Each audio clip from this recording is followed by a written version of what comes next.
notre première invitée est ministre auprès du gouvernement à la citoyenneté. Elle a eu le courage de venir ici. Elle n'aime pas le mansplaining, mais encore moins le multiculturalisme. Merci d'applaudir Marlène Schiappa.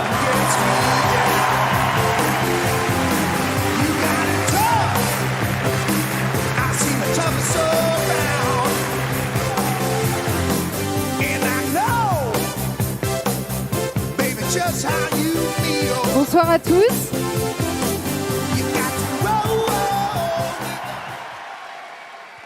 Alors bon, déjà, vous avez bien écouté Geoffroy. Je vais vous redemander d'applaudir Marlène Schiappa qui a accepté de venir ce soir nous voir.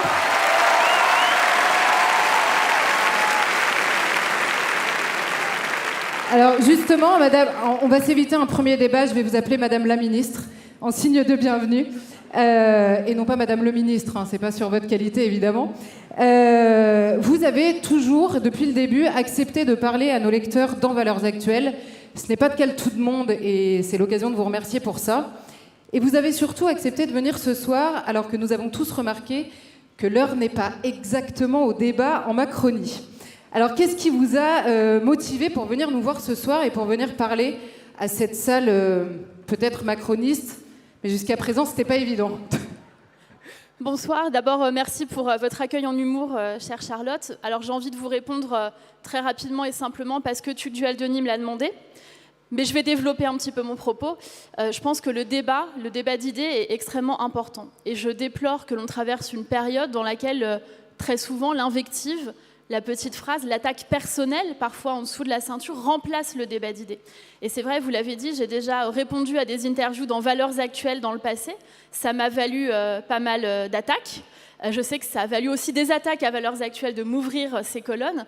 Et moi, je crois vraiment à la démocratie. Je ne supporte pas l'entre-soi. Et je pense que quand on n'est qu'avec des gens avec lesquels on sait qu'on est d'accord sur absolument tout, ça veut dire qu'il faut se remettre en question parce qu'on frise la dérive sectaire. Et donc je pense que c'est extrêmement important, particulièrement dans une période de campagne présidentielle, de pouvoir partager nos projets. Je trouve que c'est normal en démocratie que les ministres soient interrogés sur leur bilan. Je pense que peut-être parfois quand on débat, on trouve des points d'accord, on trouve aussi des points de désaccord forts, profonds, sur un certain nombre de sujets qu'on va aborder tout à l'heure ce soir. Mais en tout cas, moi, je vous remercie pour l'invitation parce que je pense que le débat, c'est important. La démocratie, ça ne doit pas être un mot. Il y a des gens en Europe en ce moment qui se battent pour défendre la démocratie. Je pense que c'est notre responsabilité aussi de la faire vivre, y compris dans le débat, et y compris et surtout dans la confrontation et dans la contradiction.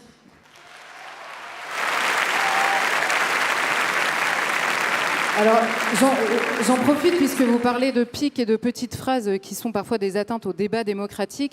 Il y a une autre chose qui a inquiété certains responsables politiques ces derniers jours, c'est les attaques carrément physiques. On a eu Jordan Bardella notamment qui a fait savoir que les attaques étaient parfois graves contre les militants. Éric Zemmour qui a parlé de reconquête. Les deux se sont entendus sur la dénonciation de ces atteintes graves aux personnes parce qu'elles sont militantes d'un parti. Quelle est votre réponse, justement, de ministre à cet état de fait qui touche particulièrement certains militants aujourd'hui en France ? Alors moi, j'ai toujours été très claire sur ce sujet et sur la condamnation des attaques, qu'elles soient physiques ou qu'elles soient verbales. Je vous rappelle que j'ai par exemple soutenu la conseillère d'Éric Zemmour, Sarah Knafo, quand elle a été attaquée avec des propos extrêmement sexistes. J'avais d'ailleurs dans le passé soutenu Marine Le Pen quand elle-même elle avait été victime de ce type de propos. Donc pour moi, c'est une question de principe, c'est pas une question de personne. Je pense que la démocratie, elle doit pouvoir s'exercer sereinement, sans attaque physique, bien évidemment. C'est d'ailleurs pour ça qu'on protège au ministère de l'Intérieur un certain nombre d'élus qui font état de ces attaques dont ils sont victimes, parce que la violence, je crois, ne doit jamais remplacer le débat d'idées et le débat de fond. Et c'est valable pour la violence physique, et bien sûr je condamne toute agression physique, ça ne doit jamais remplacer le débat, et c'est valable aussi pour la misogynie qui peut exister dans la vie politique, ou pour les attaques antisémites qui sont encore trop nombreuses dans la vie politique. On en a vu encore des exemples encore ce week-end avec le défilé de M. Mélenchon par exemple. Et alors, ces attaques sont souvent imputables pas tout le temps, mais souvent imputables aux Antifa. On a vu Gérald Darmanin, ministre de l'Intérieur, annoncer la dissolution d'un groupe, notamment à Nantes, ces derniers mois. Est-ce que vous pouvez simplement nous faire un point, justement, sur... On a parfois l'impression qu'il y a une motivation qui n'est pas la même quand il s'agit de l'extrême gauche à la tête de ce pays. Est-ce que vous pouvez nous affirmer que cette motivation est intacte aujourd'hui ? Alors, je ne suis pas certaine d'avoir compris le sens de votre question, mais si c'est la dissolution des Antifa, on ne sait pas très bien où on en est, quoi. Alors, pour dissoudre une association...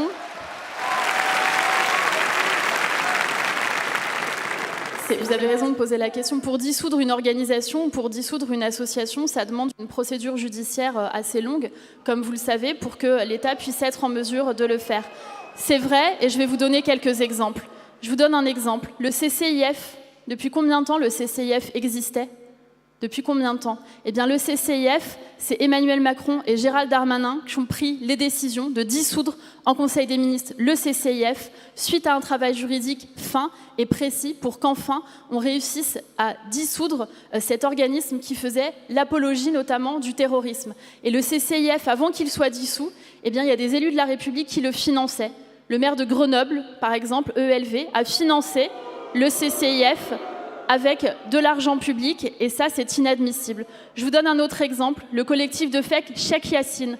Depuis combien de temps existait le collectif de FEC Cheikh Yassine ? Eh bien, Emmanuel Macron et Gérald Darmanin ont eu le courage de l'identifier et de le faire dissoudre en Conseil des ministres. Je peux multiplier les exemples avec, par exemple, Baraka City, également, qui prônait de l'apologie de l'islamisme et qui a été dissous en Conseil des ministres grâce à l'action d'Emmanuel Macron et de Gérald Darmanin, parce que c'est une action minutieuse. Et donc nous menons une action pour dissoudre tous les collectifs qui menacent la République et qui sont violents. Et je suis désolée de le dire ici, quelles que soient les motivations de ces collectifs. Ça a été le cas, je ne vais pas faire des amis, mais pour Génération Identitaire, c'est le cas. J'avais prévenu que j'allais pas me faire des amis. Et c'était le cas également pour les collectifs d'extrême gauche ou pour les collectifs islamistes. Notre rôle, c'est de préserver la sécurité de l'État. Mais alors, je précise ma question. Où en est-on de la dissolution de ce groupe, justement, qui, alors là, c'est illustré très régulièrement par des violences qu'on n'a pas forcément vues, en l'occurrence dans d'autres groupes que vous avez dissous ces dernières années? Je ne peux pas vous répondre, c'est la prérogative du ministre de l'Intérieur, mais probablement ce qu'il vous répondra quand vous lui poserez la question. Le but, c'est que vous ayez les réponses. Après, vous en ferez ce que vous voudrez. Alors, il y a évidemment une actualité qui est un petit peu phagocytée par la question ukrainienne. Et il y a un aspect particulier dans cette guerre en Ukraine, c'est la question des réfugiés. On a vu quelque chose d'étonnant en Europe de manière générale. Les pays qui sont sans cesse brocardés et qui sont sous sanctions par ailleurs, notamment sur la question de l'immigration, ont été absolument exemplaires dans l'accueil de leurs voisins ukrainiens. Et on a des chiffres, notamment parmi les Français comme ailleurs en Europe, les mêmes taux majoritaires de gens qui refusent la poursuite de l'immigration en France étaient favorables à l'accueil de ces réfugiés ukrainiens. Comment est-ce que vous, ministre de ce gouvernement, analysez ce changement de pied, on va dire, sur l'immigration, et quelles leçons vous en tirez si demain vous êtes encore à la tête de ce pays ? Alors plusieurs choses. D'abord, c'est vrai qu'il y a une forme de consensus, en tout cas en France et dans d'autres pays européens, sur l'accueil des personnes qui viennent d'Ukraine. Et je m'en réjouis et je tiens ici à remercier tous les maires, quel que soit leur bord politique, qui se sont mobilisés et qui se mobilisent encore pour réussir ensemble cet accueil des personnes qui viennent d'Ukraine. On est ici porte de Versailles. À quelques pas d'ici seulement, il y a ce centre d'accueil unique que nous avons monté, porte de Versailles, où c'est extrêmement poignant parce que vous avez principalement des femmes, des mères avec leurs enfants qui ont fui les bombes et qui ont fui l'Ukraine et qui viennent ici pour trouver asile. Et moi, je trouve ça assez positif que la France, finalement, soit unie dans l'accueil de ces personnes qui viennent d'Ukraine. On renoue avec cette définition de l'asile. Je crois que l'Europe, elle s'est aussi construite sur ces valeurs-là, sur les valeurs d'accueil des personnes qui fuient la guerre. Et pour répondre sur la question particulièrement des pays de l'Est, c'est vrai que c'est quelque chose qu'on observe aujourd'hui. On a une solidarité nécessaire à avoir avec notamment la Pologne, mais aussi la Moldavie, qui est, pour prendre un pays en dehors de l'Union européenne, qui accueille beaucoup de personnes qui arrivent d'Ukraine. Moi, je ne vais certainement pas leur jeter la pierre. Je trouve que c'est très légitime quand vous êtes un pays frontalier, quand vous avez à vos portes une guerre, des bombardements contre vos voisins, vos cousins, que vous les accueillez chez vous. Et je pense que c'est là, justement, toute l'essence du droit d'asile. C'est accueillir chez soi des personnes qui vivent dans un pays qui est en guerre, sous les bombardements. On a tous vu les images. Et je pense que cette empathie et cette solidarité, elle honore l'Europe et la France. Et j'imagine que vous allez donc... J'imagine que vous allez donc condamner les sanctions qui ont été prises, et notamment le blocage de l'argent par l'Union européenne, par le Parlement européen, envers ces pays-là, précisément. Et en plus, sanctions qui ont été demandées par le Parlement européen à la Commission européenne alors que la guerre en Ukraine avait commencé et que les réfugiés quittaient déjà l'Ukraine vers la Pologne, la Hongrie et tous ces pays que l'Union européenne brocarde très régulièrement sur le terrain de l'état de droit. Moi, vous savez, je vais vous répondre très sincèrement, je n'ai pas envie de faire de politique politicienne avec ces pays qui... Mais là, c'est un sujet important quand même. L'Union... difficile. Non, mais je vous dis les choses sincèrement. Hier, par exemple, on a accueilli des enfants ukrainiens malades qui transitaient par la Pologne. Bah non, ne sifflez pas les enfants ukrainiens malades, c'est assez incorrect. On a donc accueilli des enfants qui étaient malades et qui étaient à l'hôpital pour lesquels il y avait une nécessité de continuité de soins et qui ont transité par la Pologne. Je me permets de vous couper. Ensuite, ils sont... Non, mais je me permets de vous couper parce que je ne connais pas tout ce qu'il y a dans le cœur des gens qui sont dans cette salle. Je ne pense pas que c'était les enfants malades qui quittaient l'Ukraine qui étaient sifflés. Non, mais sifflés, pardon. Non, mais simplement, Pardon, mais on fait un débat des valeurs. Moi, je vais vous justement, dire, je précise ma question simplement. Et j'entends. Non, mais je veux répondre. réagir par rapport à ça. On fait un débat sur les valeurs. Moi, je pense qu'il y a un certain nombre de sujets qui méritent de ne pas siffler, que ce soit les personnes ou le messager, au moment où on en parle. C'est tout. Alors, là, on est en train de parler d'un sujet grave, important, d'enfants hospitalisés. Je pense que ça mérite juste le respect. On sait que vous n'êtes pas d'accord avec moi, d'accord ? On est chez les éveilleurs, on est chez Valeurs Actuelles. Vous avez crié Zemmour président. A priori, on est au courant que vous n'êtes pas d'accord avec ce que je fais et que peut-être vous ne me soutenez pas politiquement. C'est justement pour ça que je suis là, pour avoir un débat. Mais pour qu'on puisse avoir ce débat, je pense qu'il faut qu'on puisse aller dans le respect des personnes dont on parle au bout des raisonnements. C'est mon humble avis. Je vais préciser ma question. Merci. Je vais préciser ma question, comme ça vous évitera de répondre à côté et de provoquer des sifflements dans la salle. Là, vous vous faites un peu plaisir, Charlotte. Non, mais je précise ma question. Il ne s'agit pas de savoir s'il accueille ou pas. L'immense majorité des Français s'est prononcée en faveur de l'accueil des Ukrainiens, en l'occurrence, des enfants aussi, et des femmes, évidemment. La question aujourd'hui est de savoir, vous avez des pays à l'Est qui font partie de l'Union européenne. On nous dit dans cette guerre, il faut que l'Union soit forte, il faut que l'Europe montre enfin sa puissance, il faut qu'elle montre son unité. Or, ces pays, et je les cite à nouveau, la Pologne, la Hongrie, la Roumanie, qui sont en première ligne aujourd'hui de l'accueil de ces réfugiés, qui ont été exemplaires dans l'accueil de gens qui fuyaient très directement la guerre, de gens qui sont européens, de gens qui étaient juste à côté et qui n'avaient pas le choix que d'aller dans ces pays-là. Ces pays-là, aujourd'hui, sont sous sanction de cette même Union européenne qui prétend l'unité. Qu'est-ce que vous répondez sur la question des sanctions ? Mais moi, je vous réponds dans les actes. Et je pense que c'est extrêmement important quand on est en train de vivre une période de guerre aux portes de l'Union européenne, sur le continent européen, tel qu'on n'aurait jamais pensé la revivre. J'ai croisé justement porte de Versailles, dont je vous parlais, une dame d'un certain âge qui m'a dit qu'elle revivait ce qu'elle a vécu pendant la Seconde Guerre mondiale. Et je pense que c'est ça la situation qu'on est en train de traverser aujourd'hui. Et dans cette période, je pense que c'est extrêmement important que l'Europe se montre solidaire. Et c'est pour ça que moi, je ne ferai pas de petites phrases et je ne rentrerai pas dans de la politique politicienne au risque de vous décevoir, parce que je veux que l'Europe soit forte. Et pour que l'Europe soit forte, elle a besoin d'être solidaire. Et c'est pour ça que tous les jours, nous parlons avec le gouvernement polonais, avec lequel, oui, nous avons eu des désaccords et nous en avons encore sûrement, mais nous parlons avec le gouvernement polonais et nous travaillons main dans la main. Parce que la Pologne, aujourd'hui, est confrontée à un défi migratoire terrible. Elle a cette générosité, elle veut accueillir les personnes qui arrivent d'Ukraine et nous devons l'aider. Nous avons aujourd'hui plus de 15 000 personnes venues d'Ukraine qui sont en France. Certaines ont vocation à aller en Espagne, certaines ont vocation à aller au Portugal, parce que comme vous le savez probablement, il y a beaucoup d'Ukrainiens qui se trouvent dans ces pays, mais d'autres ont vocation à rester ici en France. Et donc moi, quand je vous dis que je vous réponds par les actes, ce sont des actes. Ce sont les actes pour scolariser ces enfants qui viennent d'Ukraine. Et je remercie tous les parents qui leur réservent un accueil chaleureux eu égard à ce qu'ils ont vécu. Ce sont des actes pour les soigner. Et puis ce sont des actes pour travailler sur leur insertion, pour faire en sorte qu'ils puissent commencer à parler français. On mobilise pour cela des cours pour les aider. Ils ont droit, grâce à la protection temporaire, à l'ADA, à l'allocation de demandeurs d'asile qui leur permet justement de subvenir à leurs besoins. Et chaque jour, on se mobilise avec les élus de tous les bords politiques et avec les préfets pour leur trouver un hébergement et pour faire en sorte que ces personnes qui arrivent d'Ukraine et qui ont fui la guerre, qu'elles soient passées par la Pologne et la Moldavie ou qu'elles arrivent en France, qu'elles puissent avoir un hébergement. Parfait. Je retourne à ma place. Alors, bon...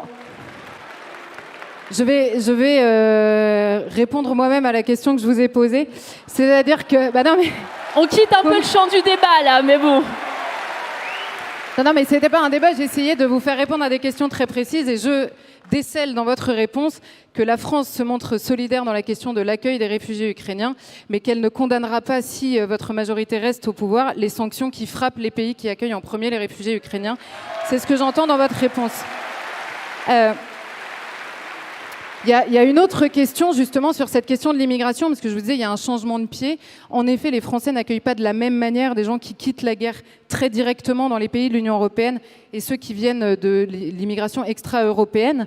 Et Emmanuel Macron, président de la République, avait dit dans Valeurs Actuelles, et c'est pour ça que je me permets de le rappeler, il y a quelques années, il y a 2 ans ou 3 ans, il avait dit à la fin de mon mandat, il y aura 100% d'obligations de quitter le territoire français qui seront exécutées. On n'est pas exactement arrivé à ce chiffre-là. Et vous avez régulièrement dit que vous vouliez l'expulsion des gens dangereux, des gens fichés, des gens condamnés pour violences conjugales, des gens condamnés pour violences faites aux femmes. Tout ça rentre aussi dans la question des expulsions. Vous n'êtes pas parvenu à vos fins, même avec le chantage au visa que vous aviez fait avec les pays d'origine. Comment est-ce que demain, il serait possible de réussir ? Bon, alors d'abord, vous ne serez pas étonné que je ne partage pas tout à fait le constat, même si je partage bien sûr l'objectif. Moi, 100%. j'avais obtenu... Vous ne partagez pas le constat, 100% vous avez réussi. J'ai dit que je ne partageais pas tout à fait le constat. Ouais. Les mots ont un sens dans un débat. Et donc, je vais commencer par rappeler que dans mes précédentes fonctions, j'avais obtenu auprès du Premier ministre Édouard Philippe, dans un comité interministériel intégration-immigration, l'expulsion, effectivement, de toutes les personnes qui se montrent coupables de violences conjugales ou de violences sexistes et sexuelles. Parce que la France est le premier pays à avoir créé la verbalisation du harcèlement de rue, parce que la liberté des femmes à aller et venir dans l'espace public, elle est fondamentale, et c'est le gouvernement d'Emmanuel Macron qui a fait voter cette loi et l'interdiction de l'outrage sexiste, d'une part, et puis d'autre part, effectivement, moi je veux regarder les gens pour ce qu'ils font et pas pour d'où ils viennent ou pour ce qu'ils sont. Et donc je pense que quand vous arrivez en France et que vous vous rendez coupable de violences conjugales ou de viol, évidemment, vous n'avez rien à faire sur le territoire national. Et donc pour répondre par un chiffre à votre question, il y a eu 1300 expulsions sur l'année dernière de personnes qui ont commis de tels faits et qui ont été expulsées pour les faits qu'ils ont commis grâce à l'arbitrage qui avait été rendu par le président de la République. Non, c'est vrai, ce sont des chiffres publics, vous pouvez les vérifier. Oui, sur les 1300, c'est vrai. Et simplement, il y a deux questions différentes, en fait. Il y a la question des gens condamnés, et là, vous êtes engagé là-dessus. Bon, il y en a plus de 1300 qui sont condamnés et qui pourraient repartir. Donc, comment est-ce qu'on peut faire mieux demain ? Et la deuxième chose, sur le 100% de QTF, c'est pas des gens condamnés. C'est des gens qui sont en France, qui ne sont pas français, Absolument. Étrangers illégalement. Et aujourd'hui, les taux, ça varie entre 10 et 20%. On est très, très loin du 100%. Comment est-ce que demain, vous pouvez réussir à faire quitter le territoire français à tous les gens qui n'ont rien à y faire ? Non, mais c'est vrai qu'il y a un enjeu sur l'exécution des OQTF et non pas sur le fait de les prononcer, mais sur le fait de les faire exécuter. Vous savez très bien qu'il y a eu une période de pandémie pendant laquelle les frontières étaient fermées. Vous huez la pandémie ? Merci. Vous savez donc très bien qu'il y a eu une pandémie pendant les 2 dernières années qui ont fermé les frontières et qui n'ont pas permis de faire ces reconduites à la frontière, d'une part. Non, c'est vrai, il y a eu une pandémie, monsieur, je vous assure, renseignez-vous. Ensuite, au-delà de la... C'est une petite blague. Au-delà de la pandémie, je tiens à dire qu'effectivement, il y a un travail diplomatique qui est mené sur la question des visas, ce que vous appelez, Charlotte, les chantages aux visas. Je ne l'appellerai pas forcément comme ça, mais c'est vrai que la France fait pression auprès des pays qui ne veulent pas reprendre leurs ressortissants. Et donc pour ça, on a des leviers de pression. Moi, j'entends des candidats ou des candidates dire « avec moi, ce sera 0%, ce sera 100%, tout sera fait ». Très bien. Je suis très curieuse de savoir comment, dans l'action diplomatique, ce travail sera mené. C'est extraordinairement Alors attendez, je précise ma question, parce qu'il y a des candidats qui disent 0%, d'autres qui disent 100%. Il y a un candidat aujourd'hui qui était président de la République il y a 2 ans qui a dit dans Valeurs Actuelles 100%. Emmanuel Macron, 100% d'exécution. Et on en est très très loin. On en est loin et c'est bien évidemment l'objectif. Et c'est ce sur quoi Gérald Darmanin travaille d'arrache-pied avec Jean-Yves Le Drian. Et c'est pourquoi cette décision des visas a été prise. Je tiens à dire qu'elle n'avait jamais été prise précédemment. Donc moi, je pense qu'on peut parler aussi du bilan porté par Emmanuel Macron et par Gérald Darmanin sur ce sujet. Ce sont des décisions fortes et courageuses et qui n'avaient jamais été prises auparavant. Vous avez une grosse voix, monsieur, félicitations. Et alors, vous deviez rester 15 minutes, donc je pose une dernière question. Vous êtes beaucoup illustré, vous êtes aujourd'hui, vous travaillez donc ministre en charge de la citoyenneté, et il y a une loi sous ce quinquennat qui était la loi contre le séparatisme. Vous avez abordé, on reste sur la question de l'immigration aussi, vous avez abordé la question du séparatisme par le biais de l'islamisme. Est-ce que vous reconnaissez l'existence d'un séparatisme autre, qui est un séparatisme culturel, et qui engendre une insécurité culturelle extrêmement préoccupante chez un très grand nombre de Français aujourd'hui? Alors, c'est précisément le sens de ce qu'a porté le président de la République, Emmanuel Macron, dans son discours des Mureaux, qui est un discours qui a posé des bases pour une loi forte et inédite, la loi confortant les principes de la République, dite loi contre le séparatisme, et qui a permis justement de travailler non plus seulement sur la lutte contre le terrorisme, comme c'était le cas précédemment, mais sur la lutte contre le terreau du terrorisme. Et ce terreau du terrorisme, oui, c'est le repli communautaire, c'est la radicalisation, c'est ce que Gilles Kepel appelle le djihadisme d'atmosphère. Ce n'est pas mon expression, c'est celle de Gilles Kepel. Et quand on voit, par exemple, des faits graves, des attentats islamistes qui ont été commis, et qui ont été commis par des personnes qui se sont radicalisées. Donc bien évidemment, avant le passage à l'acte violent, il y a cette démarche de radicalisation. Et c'est pour ça que nous avons nommé, par exemple, des référents dans les administrations, déployé des formations qui n'existaient pas avant, ou que j'ai fait voter dans la loi le contrat d'engagement républicain, qui dit comme mot d'ordre, pas 1 euro d'argent public pour les ennemis de la République. C'est intolérable de penser qu'avec l'impôt des Français, des organisations islamistes ont été financées. Je citais le maire EELV de Grenoble, il n'est hélas pas le seul. Et donc grâce à ce contrat d'engagement républicain, respecter les valeurs de la République, ce n'est plus négociable. Quand on veut de l'argent public, on respecte les valeurs de la République et nous ne finançons pas les ennemis de la République, les islamistes. Et ce sera le dernier mot. Est-ce qu'en plus des valeurs de la République, on peut imaginer un jour qu'on se batte tous ensemble pour que soient respectées les mœurs françaises ?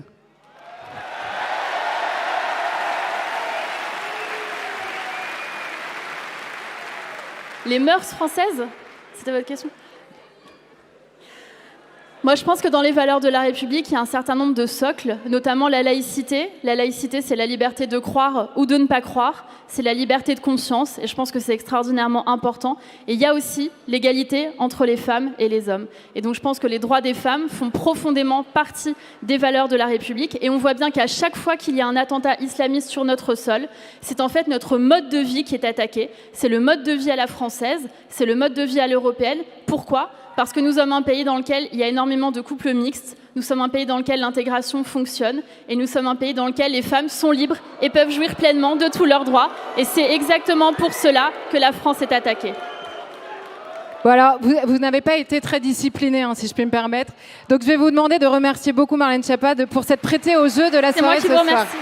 Un grand merci à vous.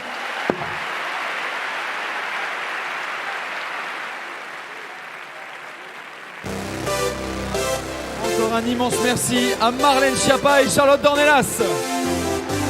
Applaudissez-les, on les remercie. Merci encore, Madame la Ministre.